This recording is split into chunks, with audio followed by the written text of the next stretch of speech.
Yo, what's good, ladies and gentlemen? Welcome back to the channel. This is here episode 13 of the Real Madrid career mode.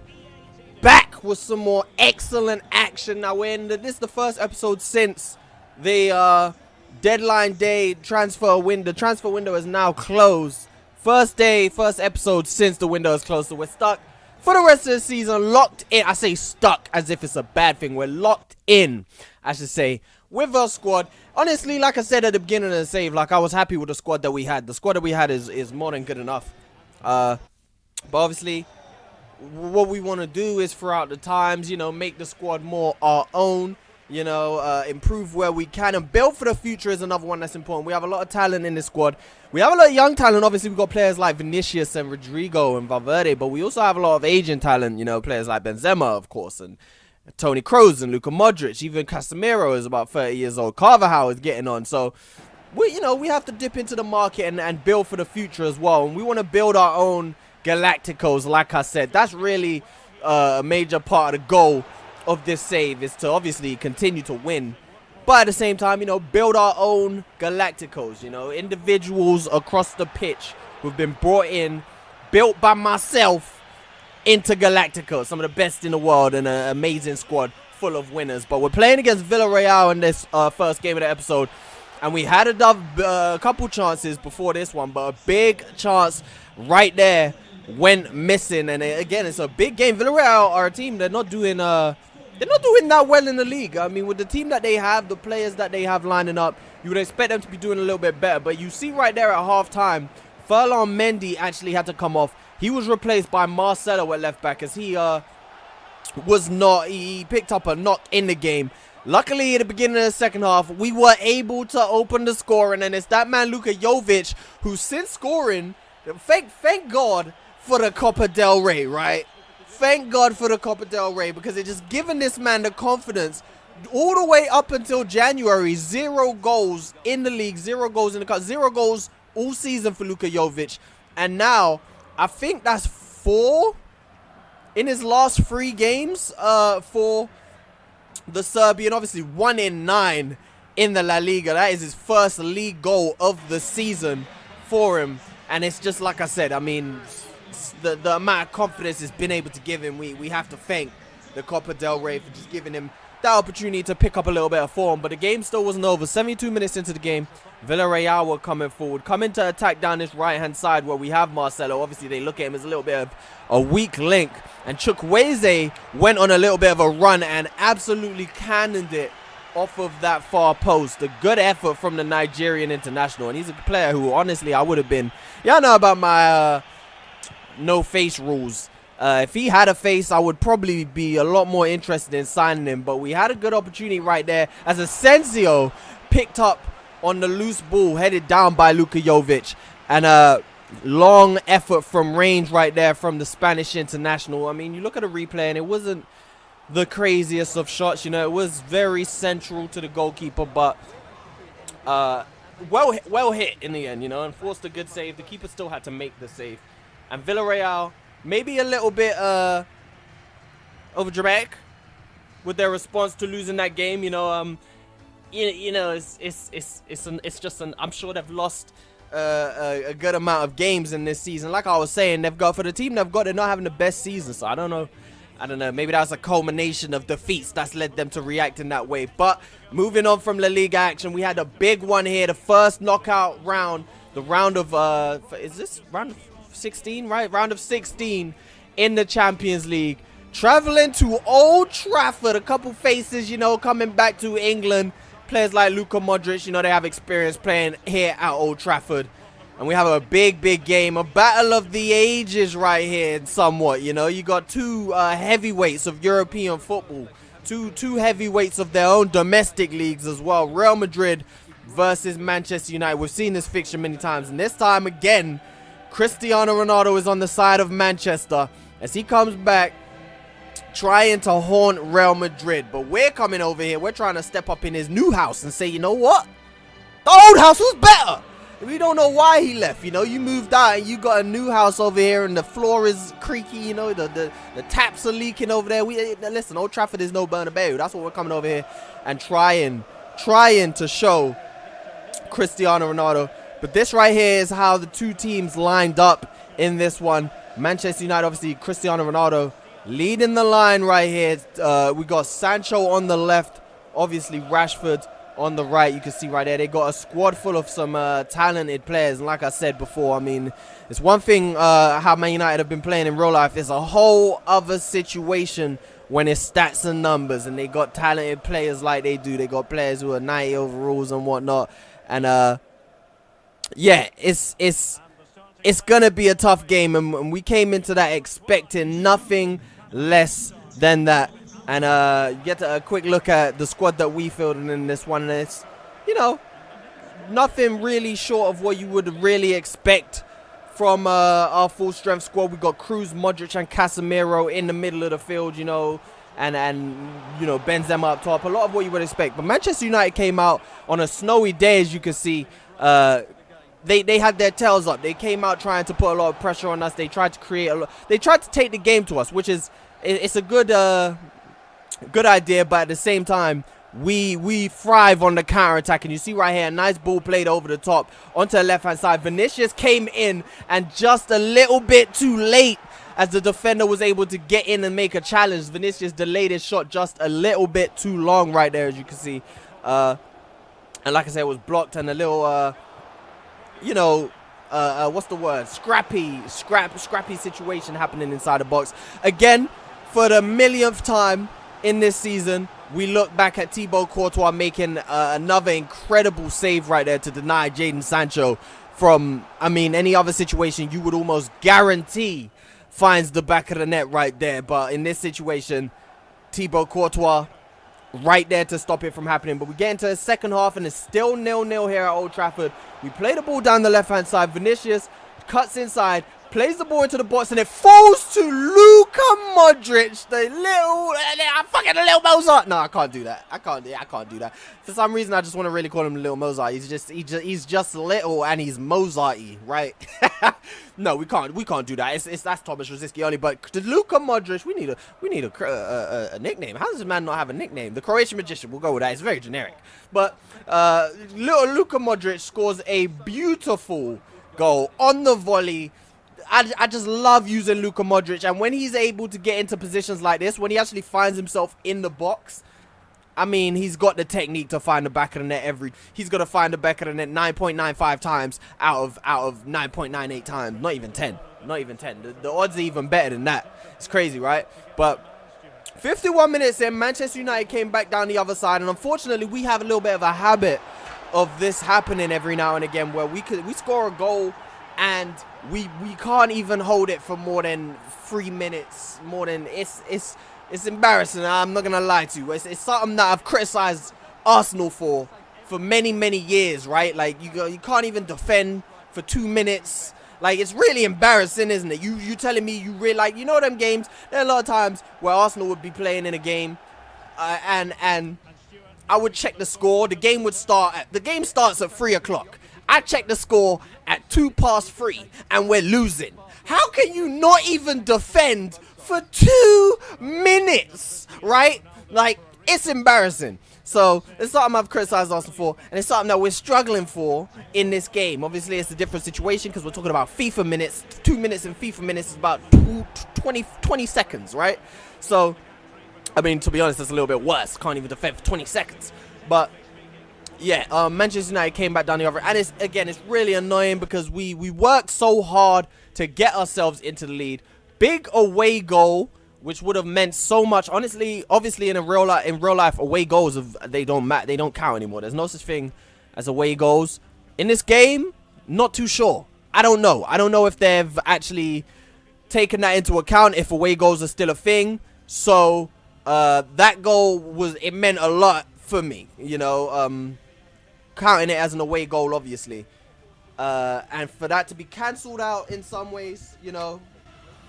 Oh yeah, like I was saying, for it to be cancelled out so quickly in a manner, we really didn't even put up a fight to really defend and stop that chance from going in. But you know, a 1-1 draw at Old Trafford is not the end of the world. You know, we get to welcome Manchester United to the Bernabeu and try and make something happen. But Unfortunately, I actually just realized that I didn't actually show the impact of Mendy's injury, but Mendy was injured in the last game. Obviously, you could see that Marcelo started this one.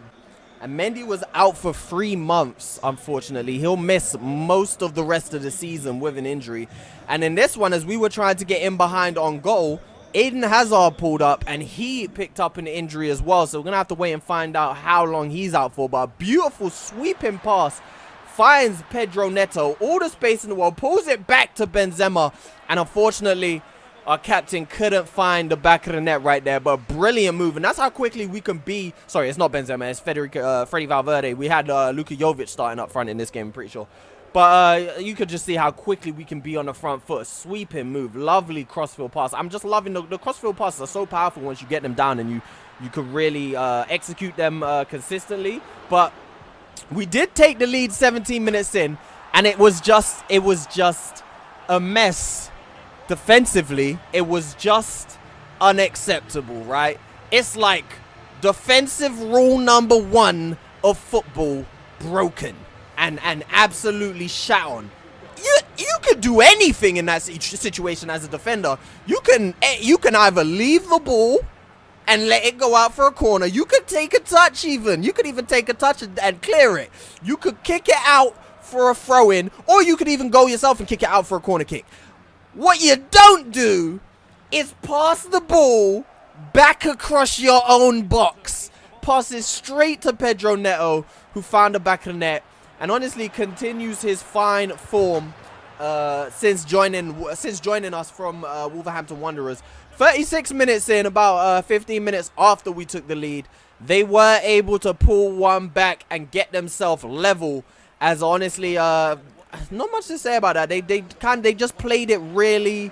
They played it really precisely, and you know, when the AI start playing their passes and their moves that precisely, there's very little room for mistake. Like when they start moving the ball around and ping. Like I said, there's very little room for mistake. Courtois probably should have done better at his near post for that one, but unfortunately he didn't, and we were pulled back level. But we got ourselves back in front 56 minutes in, and it was smashed into the back of the net by Rodrigo. Now I've realized that the whole Luka Rodrigo thing is a glitch. I think it only seems to happen when Luka Jovic is involved. So I think it's some sort of Luka Jovic glitch when it comes up saying Luka Rodrigo. And I actually had to go and search out because I was sure that is not his name. I think his name is like Rodrigo Silva de Gos. So no, it is a bug in FIFA. Yet another of many. And it goes as a testament to show how much this game has actually improved. For me at least, the fact that so much shit in this game has gotten worse this year. So much stuff. The AI's penalties, they miss so many penalties, right? They just don't give away free kicks. Goalkeepers are terrible at times. So much stuff has gotten worse in this game. But I still find the gameplay so much more enjoyable than before. And that's fair play to them that they actually improved the gameplay as much as they did. But we were pegged back, and we were able to get ourselves back in front instantly after them pulling back level didn't last very long. We were having a bit of trouble defending. Obviously, we made a lot of changes defensively for this game. We had Marcelo Vallejo,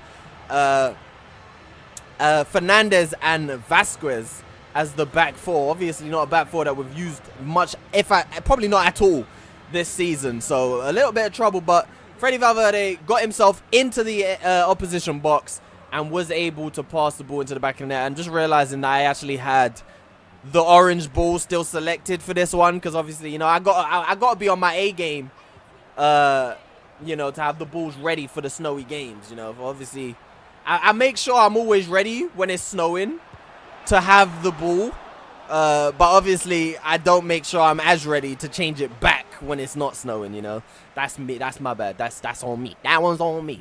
But you know, in this game, you could see from the highlights, there was a lot of chances, and Alaves did not roll over in any way. They did not lay down. They came at us all game long, and we worked a brilliant move just 3 minutes from time, and we killed the game off fair play to Alaves, because they, like I said, man, they came at us. They put us under pressure. They created a handful of chances. They took a handful of chances. Well, they took a handful. They took a couple. They took a couple chances. And against half of the teams in the league, at least, they would have come away with something, if not all 3 points. But against Real Madrid, sometimes your best just isn't enough. Luka Jovic stepped up and got himself another goal. And he's woken up. I mean, this is why I'm telling everybody, you know, you gotta give players chances. It's almost like real life sometimes, man. You can't just throw a player away because they ain't scored in 5 games. You know, you gotta give him a chance. You gotta stick with it sometimes. And Luka Jovic seems to have woken himself up. Man of the match performance, 2 assists and you can see as well. I did mention Ferland Mendy is out for 3 months, and Eden Hazard is gonna join the Frenchman on the treatment table. It's something that I actually had to turn up, injury frequencies. It's something that I usually do because, for whatever reason, obviously they've added the patch now, and I mean, EA just have a problem. They have a hard time with balance, right? They just don't understand. Sometimes I feel like EA are trolling us. I feel like they're actually trolling us and doing it on purpose. It's like, oh, you want more fouls, huh? And then they just like play it. Some of the tackles the people make, like, just balance it out, bro. Like, they've gone from one end where you don't get any free kicks or penalties, and they don't make any fouls, and now it's like we're almost on the complete other end where they slide in at any given moment and absolutely just write you off, take your pink slip, and just, it's mad. So, I did actually have to put the injury frequency up because you just don't get injuries in this game at all. So, I literally, there's something wrong with it. Like, because I've literally got my injury frequency up to 98 on the sliders. I put it on 98. And still, for the whole series, these is my first 2 injuries. So, hey, I mean, I toggle with my sliders are in constant, you know, they're constantly being toggled and adjusted, you know. So, you know, it is what it is. But we got another goal for Luka Jovic, and this is good news. This is good news because for as well as players like Benzema's been playing, obviously Vinicius has not been scoring so many goals recently. Speaking of Vinicius, he plays a lovely ball in behind for Luka Jovic, and Luka Jovic almost under 20 minutes, but unfortunately his shot comes back off of the post. But like I was saying, like, Vinicius' goal scoring has slowed down a little bit. Obviously Pedro Neto's come in and he's picked up a lot of the slack as Rayo Vallecano missed a huge opportunity. Beautifully done right there as their man was able to cut inside so nicely, but the finish was just... I'm gonna skip the end of that sentence because I can't think of a word that is suitable for how bad that finish was, so we're just gonna move on. But another terrible mistake right there from the Rayo Vallecano defense, as again it's just a careless pass across their own box, and Rodrigo Negos was in there to round the keeper. And again, this is what I was talking about. You know, it's just a nice little touch. You know, it just looks so much more composed. It looks so much more seasoned finish. You know, it's like I do this every day. Like, just tap it in. But yeah, yeah. So it's nice to have another player who's gonna step up and start scoring some goals. Obviously, that is 2-2 as well for Rodrigo. So I mean, that's something I've really been enjoying about this save so far as well. You look around the team and the way we've shared the goals around. I really enjoy that. Yeah, the way that the goals are being just throughout the whole side. Obviously, we have Benzema as a top scorer who's continued to score goals. Obviously, we had Vinicius who was scoring like on fire at the beginning of the season. But in general, you know, Valverde stepped up and contributed some goals. Obviously, like I said, Pedro Neto's contributed goals. Rodrigo's contributing goals. Even David Alaba's got a few goals this season. You know, we've got Modric in there, obviously scoring a big one in the Champions League game against Manchester United in the last one. So that's what I'm really enjoying, and that's something that I want to kind of make into our DNA, which is something, obviously, Benzema is going to retire at some point. He's going to slow down, and we're going to have to think about getting a new striker. I even got a comment in the last video about signing Mbappe, and obviously I'm not against it in any way. Anybody is possible. With Real Madrid, we can sign anybody we want. But the thing is, I mean, obviously the obvious Mbappe, Haaland, right? Those are the two that stand out. But I mean, I don't want to bring in a player who's just gonna score all the goals and take away from the contribution of the rest of the team. So I mean, that's not to say that I'm not gonna sign either of them. Like I say, I mean, we'll cross that bridge when the time comes, but you know, it's something that I'm considering, which is why I mean I think about players like Alexander Isak, and I look at him and I like, that's a really good option, because I mean, it's not like he's not gonna be a world-class player. I mean, he's already like an 85 overall, bags of talent, 22 years old, I think. So I mean, I look at them and maybe they're more suited options for the style that I'm playing. But of course, with Real Madrid, you know, Haaland, Mbappe, Galacticos. You know, you can't say no, can you, bro?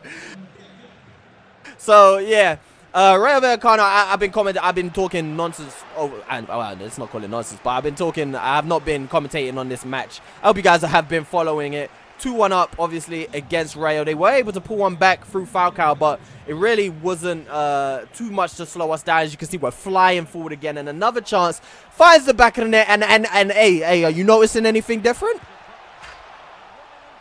Not noticing anything different. My finishing, though, my finishing, it's improving. It's only gonna get better throughout the season. But you know that I feel a lot more confident in situations like this. To put the ball down. Hey, that one was different. Right in the corner. That finish was nice. You know what? I've scored a couple goals. Obviously, I'm a couple episodes ahead in terms of recording. I've scored some goals where I've actually had to go into the options and check and make sure that it's not still assisted, because I'm like, I really tucked that. Hold on. Did I tuck that? Check the options. I tucked that. That was all me. Yeah, man. You're going to see that throughout the save. My finish is going to be improving. Obviously, like, we picked up the passing kind of early. Now I'm at the point where the passing is perfect for me, because I'm used to it now. So I can ping the ball around. My passing is crisp. I can make the passes that I want to make. But at the same time, I still have to be on the ball, right? Because any mistake, ball's gone. If you make the slightest mistake, it's intercepted, or it's overhit or underhit, right? You still have to play every pass to perfection. But beautiful news for Rodrigo. You love to see. He's a player who's not really got too much shine. He's been here all season, just stepping in and out of the team, scoring the occasional goal. He's contributing brilliantly. But to see him up there for the player of the month award is beautiful for him to get that kind of recognition, and obviously shows that he's really stepped up his form and been a little bit more consistent over the last month. You get a quick look at next month of football right there, as we have some big games, 2 against Barcelona, of course, in the cup and in the league. We have the second leg against Manchester United in the Champions League, and we have a big game against Real Sociedad in the next month as well, in between all of those games. And obviously Real Sociedad have been putting up a massive fight, not only in top 4 really, but I mean even kind of for the championship. You look right there, I mean, they're 8 points off the top, but they're only 2 points off of Barcelona. And if Barcelona are in the title race still, Real Sociedad are in the title race by the numbers. But I mean, more importantly, they are up there. I mean, just look at how tight it is. Obviously, we're starting to pull away a little bit. Only 1 loss all season. We're having a brilliant year, and only 16 goals conceded. Courtois is just different. And I told you, if we win the league this season, put it all on Courtois, because that right there is the reason. That 16 goals conceded, that's the reason. But I mean, like I said, you look at from second place down to 5th, only 5 points separating these teams, and I mean, obviously Levante and Getafe have fallen off, but they're still having really good seasons as well for themselves. We are starting to pull away a little bit, and if we could continue this form, I mean, we will cruise to the championship. But like I said, very, very big month coming up in all competitions. On all fronts, we have very important games coming up. Not to mention, importantly, mostly, how do I say that? Yeah, most importantly, let's say, well, yeah, I can't even say most importantly. I was going to say the league games against Barcelona and Real Sociedad, but then like, you got Champions League second leg that hangs in the balance against Manchester United.